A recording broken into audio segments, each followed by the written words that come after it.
First off, Minister of Finance and Coordinating Minister of the Economy, Mr. Olawale Edun, yesterday reassured investors, analysts and multilateral partners that Nigeria was not at war either with itself or any other nation, but was decisively confronting, alongside trusted international partners, terrorism.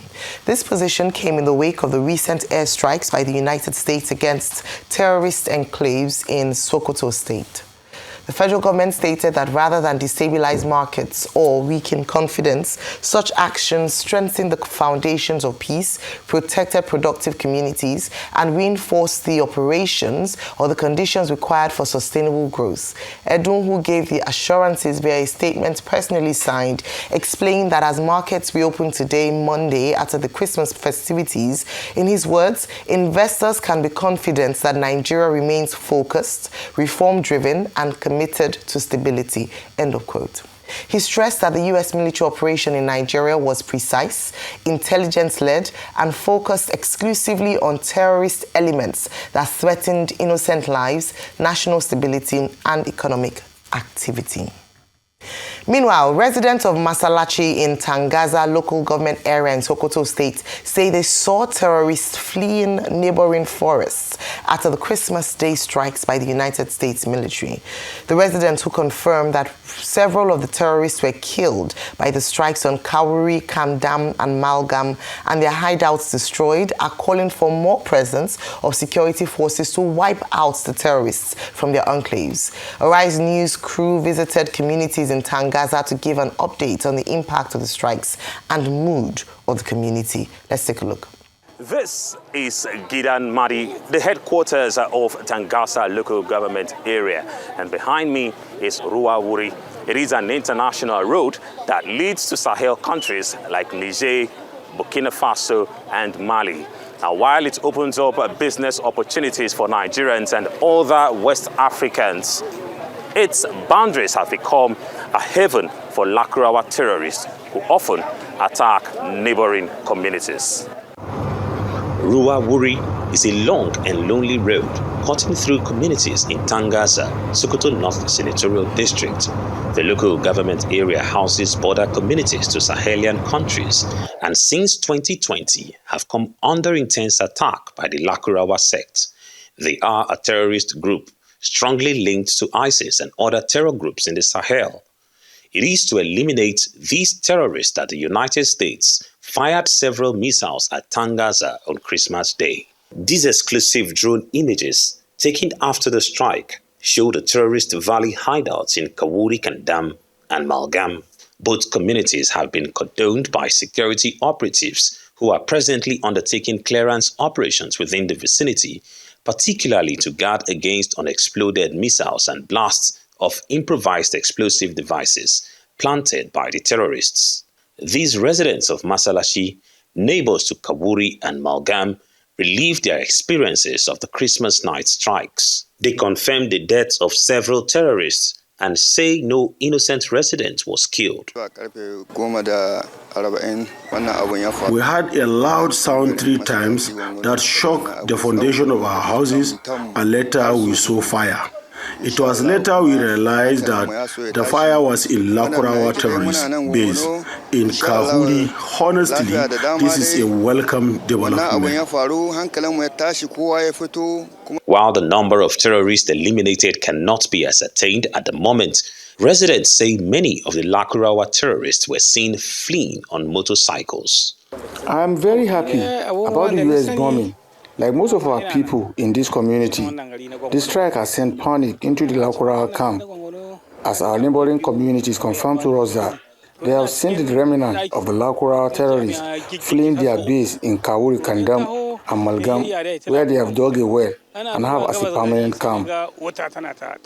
Kabir Dogo sells local herbs. He says his business was greatly affected by the Lakurawa terrorists.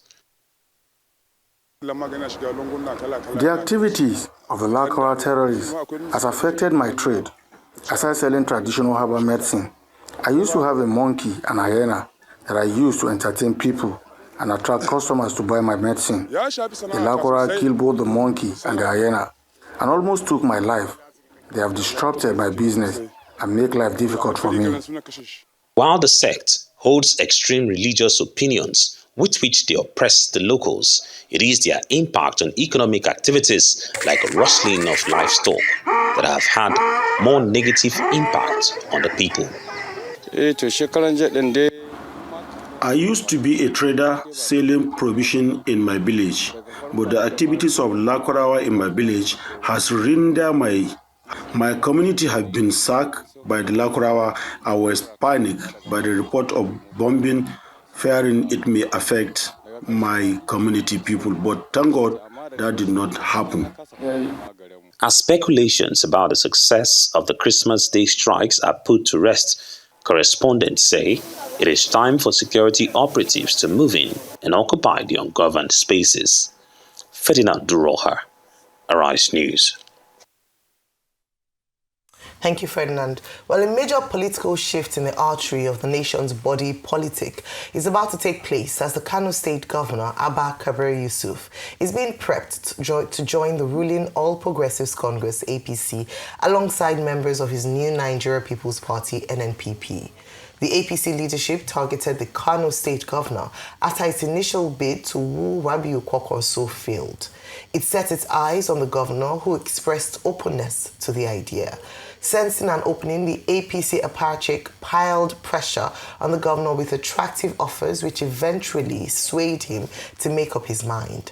Sources at Government House Kano confirmed to this day that the governor had been trying to persuade Kwankwaso to join him in defecting to APC, convinced that it was the only way to secure his re-election and preserve the political heritage of the Kwankwasia movement at this time. A party source claimed that the Kwankwasia circle had been sharply divided, with some influential members in the State House of Assembly and the National Assembly opting to go with the governor to APC. However, some Kwankwaso's die-hard members had vowed to remain with the NNP leader until he decides otherwise. Right. Rufai, this one in a mix of politics, insecurity news, and of course the economy, with starting off with the Minister of Finance and Coordinating Minister of Economy talking about how the attack against the fight against terrorism should not affect investor confidence negatively. And then, of course, that report brought to us by Ferdinand, who's now gone on ground to see what's happening, interviewing a few of the locals. Your take on some of these stories this morning? So a couple of things. Yes, it's right. Wale Adu sound on the right note by telling global investors that, yeah, we're fighting terrorism, which is just only the case to tell them. And that's what is happening. We're not at war. That's a little bit dicey because when you look at it, people, when they give you the data, Nigeria has been at war for over 10 to 15 years since 2009. And there's a great war we're fighting with terrorists. But like somebody that will have to reassure investors, you have to put our minds down. But I think what is most important, and another gray area that he needs to also assure investors, is the sanctity of doing business in Nigeria, and which relates to these tax laws we're talking about. After all of the analysis, then the National Assembly says they were going to re-gazette. What we're asking for is let us see the harmonized copy that they pushed out before now and compare with the gazetted copy. So these attempts to re-gazette is just pulling wool in our eyes. In fact, some people have said it confirms that something was actually manipulated in the tax laws. The likes of Chidion and Kalu, in fact, papers like People's Gazette, other media outlets have been able to say, oh, it just shows that they're pulling wool in our eyes. Yes, Taiwo Edele went to see President Tinubu in the course of the weekend. They said we're going ahead with January. We're going ahead with something in January where there are a lot of skirmishes around. And people are asking questions that have not been answered. So if you're talking about transparency and accountability with wanting people to pay taxes, how about transparency and accountability as regards to processing? Because foreign nations or foreign parties and businesses that want to come and invest, we also have it at the back of their mind that these tax laws were shrouded in a lot of inconsistencies. And I think these are things we need to reassure the investing public about. So you just say in the National Assembly, well, why we still look at it, we're going to go ahead and re-gazette, then you just put a wool in our eyes. We want transparency and accountability. That's why Atiku Abubakar is still making it a front burner topic. That's why other people are still talking about it. We just want things to be done properly in this country. So this attempt of, okay, let's soldier on And for what it's worth, I hear the president is not going to be in town. He's out of town. He's out of town. So we just want to soldier on, push it till January, as against what the people are saying, and you say this is a democracy? You have no restraint, you have no respect for them, for their hopes and aspirations, for the level of transparency that they ask.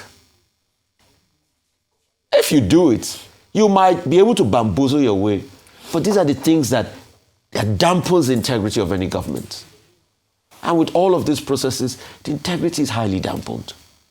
I mean, it's not today we've made corrections to the tax laws. We did it in the Finance Act, but we didn't get all of this brouhaha.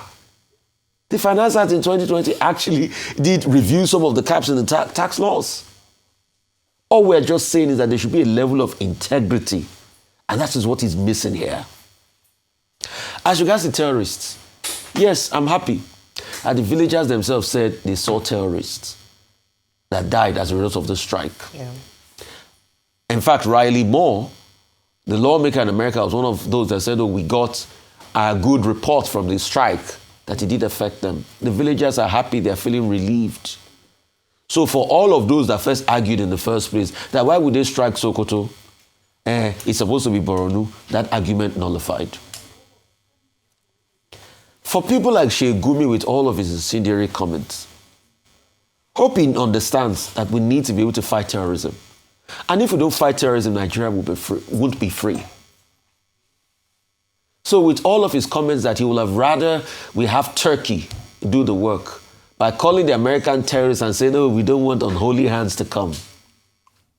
For good measure, if I can extrapolate this talk about unholy hands, Turkey too has skirmishes going on. And it's not all huru for them. What we are saying is, how can we stop this insecurity ravaging our country, causing destruction of lives and property? I think that should be the priority. And for all of those that are telling their darrants that, oh, it's against us. No, it's because we want results. And I'm sure they can watch this video done by Ferdinand that the villagers are actually happy for it. So we must be careful in phrasing this narrative. As regards the governor going, I'm not surprised. You dangle any carrot at any of the governors, they'll go. Because they want political preservation. But it is the people I have to talk to. The same people that thought to NMPP was it, they were going to fight for the governor. We all remember how Kano almost went in flames after, I think it was the Court of Appeal ruled in favor of the APC. So you see that these politicians are all the same now. So when it suits the governor, all of those that said they were going to stick their neck out for the Kwankwasia movement, you have forgotten about them. And that's why the power truly should reside with the people and all these political actors, because all they are concerned about is keeping themselves in power. I remember one particular incident, how people fought for this governor. Then he was still a candidate. And I think he was harassed by the police detail of somebody, of a wife of a top person in authority in this country. I remember how people rallied him and all of that. Today he's gotten to power. The same government that person leaned towards, he's gone to the APC. Right. So it's only when it favors them. And with this, it also shows that Kwankwaso might probably pitch his tent with the APC. Because I'm not sure he'll be able to take this decision without Kwankwaso. Right. So, that's politics for you. Dr. Bati, your take on these stories. Okay, starting with Kano. The story is not new. We have been told before now that there was an attempt by the APC machinery, by the Tinubu strategic team, to suck Dr. Kwankwaso into the APC fold. Now, the conversation has been ongoing, but we also got to know that Kwankwaso was not too forthcoming, maybe perhaps of the conditions that he had been given. So, you now find President Tinubu going to the governor. The NNPP has only one state in Nigeria. Now, before now, Abdullahi Ganduje, who is the main man from the Kano establishment in the Tinubu arrangement as chairman of the party, he was eased out quietly. And now they've now gone for the governor. And we are hearing that the governor is likely to capitulate to increase the number of state governors that have joined the APC from 28 to 29, and to make the APC the clear majority party in the country indisputably, and to create a situation, as some have argued, that we are going towards a one-party state. However, I would like to end the story by what Governor Seyi Makinde said in his recent media chat. He said, okay, a party can have the majority number of states. After all, in 2015, the PDP had the majority number of states on its side, but he still lost the election. In Oyo State, where he contested in 2019 and won, the PDP was in a minority situation, but he won. He cited some other examples. In other words, he's saying that it's the people that matter. The fact that the APC takes over the governor and the House of Assembly, and by the way, the NNPP in Kano State is divided on this matter. It's not as if everybody is following the governor.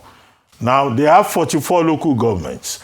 Is there any guarantee that the people, because that was Seyi Makinde's point, that the people are the ones who matter? It's the people who will vote. If you don't rig the election and the people say, this is where we want to go, there is nothing that you can do. You can have state governors declaring for their own selfish reasons. After all, the ultimate purpose of joining politics is to win, is to preserve yourself. I think it would be delusionary for most Nigerians to think that, oh, Mr. X is going to government with the way we are in this country to come and serve you. No, he's going there to serve himself and his family. This is the low point that we have reached, with the lowest 11 in our country serving the best 11, because the best 11 will not even try to go near politics. But we'll see what the outcome will be. We have not heard from Governor Yusuf of Kano State, so the ball is in his court for him to say, oh, I'm going to the APC. Otherwise, whatever we do at this point is purely speculative. Now, that's that about that. Now, as for Tangasa residents saying that there were killings, now, in any form of military action, you must expect collateral damage. You must expect that there will be, casualties.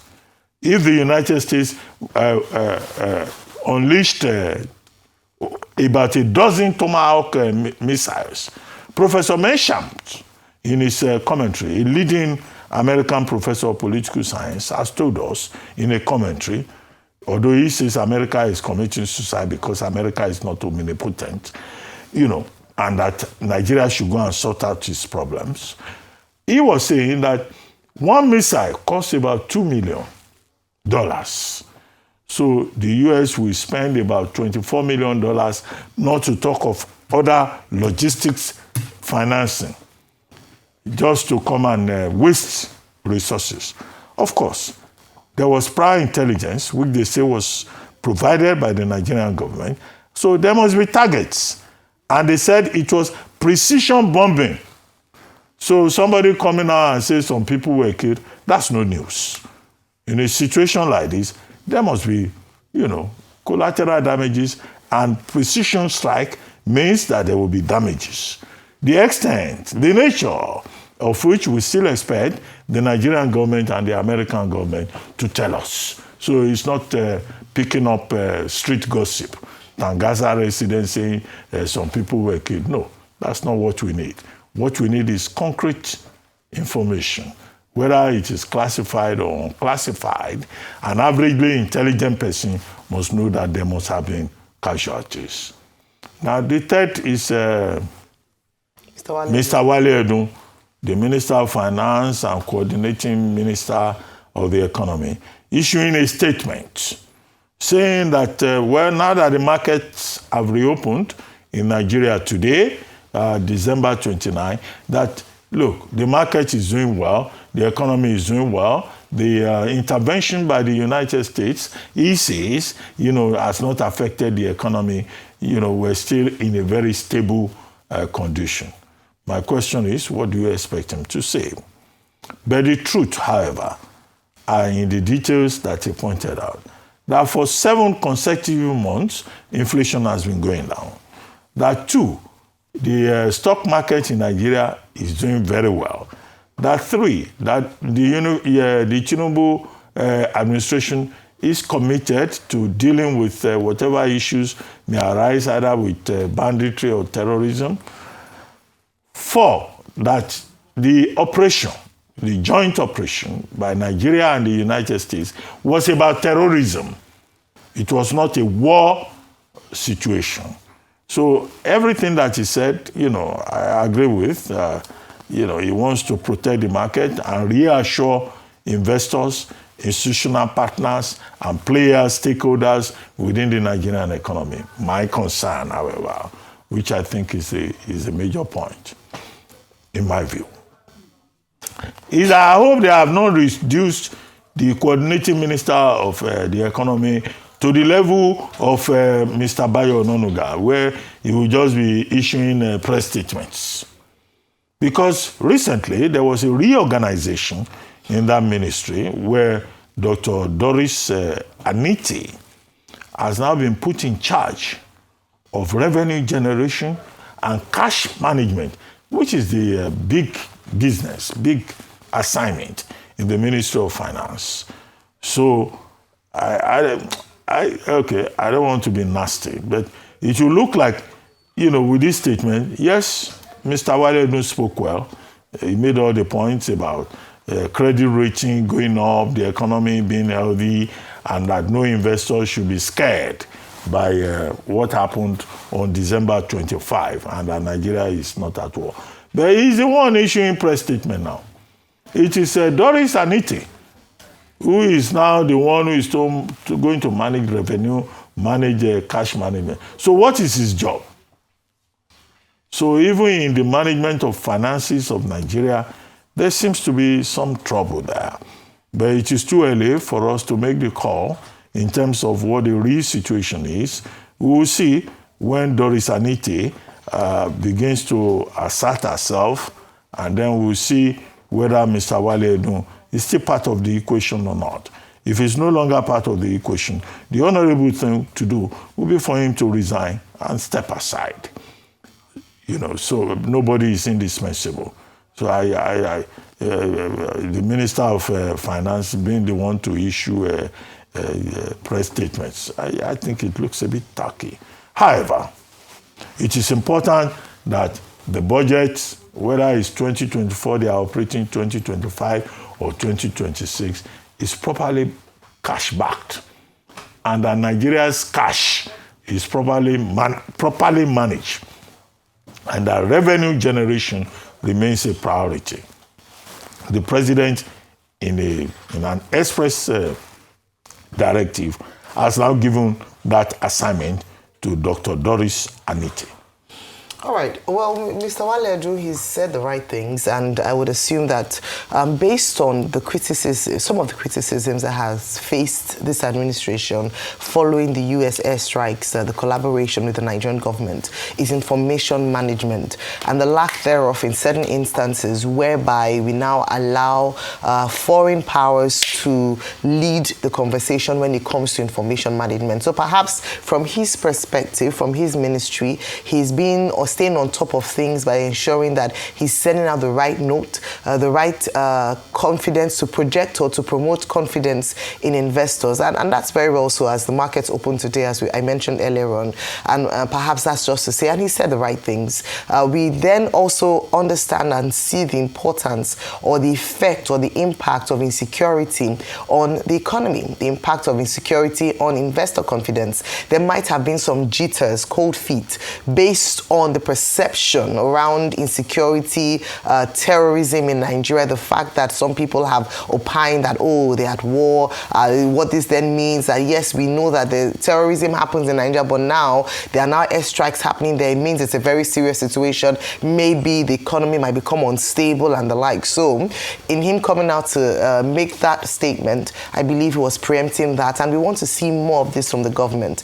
We do not want the US to lead when it comes to information around security and insecurity for Nigeria. We want the Nigerian government. We said they didn't do enough, and I think going back to the Sokoto story, I think it's quite unfortunate that days afterwards we do not have a formal statement based on reports. Maybe, I mean, it might be due to security concerns, but I believe that the Nigerian people deserve to know what really happened, the efforts that were being made in Sokoto, the outcome, the impact, you know, and things like that. But I'm glad that we had Ferdinand there with that report, Tangaza area, where he had gone to speak to some of the locals. I think it's important because last week Friday, one of the things that we emphasized on was misinformation, and the fact that the people most affected by terrorism are the residents who live in the northern region of Nigeria. And if anything, they should see this as a welcome development. Despite what some propagandists had begun to say that, oh, this is unholy, or this and that, this is not good, the focus should be on the benefits of the Nigerian people, especially when this government has shown a seriousness to tackling insecurity and demonstrated that they would not be folding their hands whilst they see people killed in the northern region and across the country based on terrorism, banditry and kidnapping. So great to hear some of the residents speak and even hear from them the effects that the activities of the Lakurawa terrorist group have had in that area. Another thing that he brought out from that report, which I think it's important to note, was based on the eyewitness of residents there that they saw some terrorists fleeing. Now, when terrorists flee following airstrikes like this, they may take advantage of porous borders, state weakness to go into, to hide temporarily in certain areas. For the Lakurawa, Sokoto, Kebbi state that borders with Niger, this is areas where they might disperse to. So the big question would then be, what is the Nigerian government, especially the military, doing to mop up fleeing terrorists to ensure that they don't go elsewhere, regroup, and continue their terrorist activities? And that's why in the early days, when we had talked about a collaboration between Nigeria and the United States, we had said that in addition to providing intelligence from the Nigerian side of things, the post effects, the mop-up will be done by the Nigerian military, and that's why it is important that the US works in collaboration with them. And so what we're looking at is that to ensure that they are not hiding in the forests, in the surrounding area, they are not also infiltrating, moving closer to the south, we must ensure that the terrorists who fled must be mopped up, must be apprehended, must be caught. There must be, following actions after that airstrike in Sokoto State. As has been said, it's the first of others to come, and so we're looking forward to ensuring that as the US has worked with the Nigerian government for precision strikes in Sokoto, we also believe that those who are fleeing as well should be apprehended. We work with our neighboring countries, especially Niger at this time, to ensure that they do not house these terrorists temporarily, for them to regroup and come back to continue, their atrocities. Now, moving on to politics and what's happening in Kano State, the big issue now, and Dr. Batsi touched on this, around what had said around the implosion if the APC is not careful. It's one thing to amass defectors, amass governors from different states, but what then might happen would be how to manage relationships with already established structures in the states. We know that the former governor of the state, Abdullahi Ganduje, who is not, at least up until the last information that we got, is not on good terms with the sitting governor. How will they work together if indeed the the sources from that reported or gave information to the This Day crew, how will they manage that relationship?